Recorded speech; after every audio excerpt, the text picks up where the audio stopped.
Easy bike মালিক ও চালক সমিতির সাধারণ সম্পাদক। আমাদের কিছু কর্মচারী আছে। আমরা পৌরসভার ইজি বাইক ও রিক্সার নিবন্ধন কাজে আমাদেরকে নিয়োগ দেওয়া হয়। আমরা চুক্তিবদ্ধ, মানে বাৎসরিক চুক্তিবদ্ধ, মানে ডে আপনার লেবার কষ্ট যেভাবে করে আমরা এইভাবে করে আসতেছি।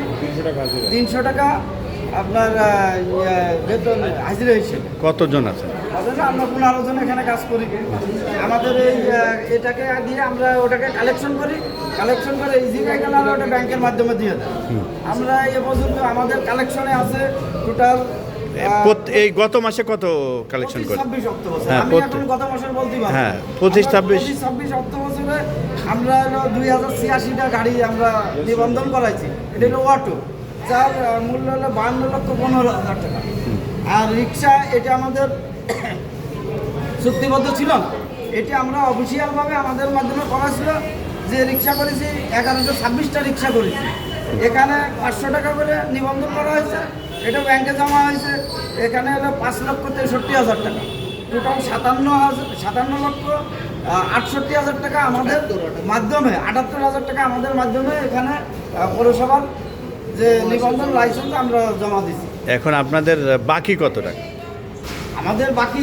আমাদের চুক্তি অনুযায়ী আমাদের 400টা মতো বাকি আছে। যেহেতু গত বছরে আমাদের নির্বাচন গেছিল, এই বছরে নির্বাচনের জন্য আমরা বিঘ্নিত হয়েছি। তারপরে এর মধ্যেই অঘোষিত কিছু রিক্সা ধরেছি, আমাদের সময়টা ওইভাবে পাওয়া গেছে, যার কারণে আমাদের 400 গাড়ি আমাদের বাদ হয়ে গেছে, মানে আমরা করতে পারি না। তাদের 2500 যেহেতু টার্গেট ছিল, যেহেতু 400 আমরা করতে পারি না বিভিন্ন সমস্যার কারণে। কারণ বাড়তি আমরা কিছু কাজ করে দিচ্ছি, এই কারণে আমাদেরকে বেতনটা আটকা দিচ্ছি।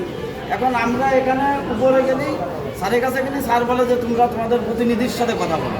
আমরা যখন প্রতিনিধির সাথে কথা বলি, প্রতিনিধি আমাকে পাঠাই সেকশন স্যারের কাছে। প্রতিনিধিকে আমাদের লাইসেন্স সেকশনের পরিদর্শক মোহাম্মদ আশরাফুল ইসলাম, তিনার মাধ্যমে আমরা এই কাজটা করি, যেহেতু উনি প্রধান। এখন ওনার কাছে শুনলে উনি বিভিন্ন টেবিলে আমরা ঘোরাঘুরি করতেছি। পৌরসভার অনেক স্টাফই জানে আমরা এই দীর্ঘদিন ধরে এরকম ঘোরাফেরা করতেছি, আমাদের বেতনটা পাই।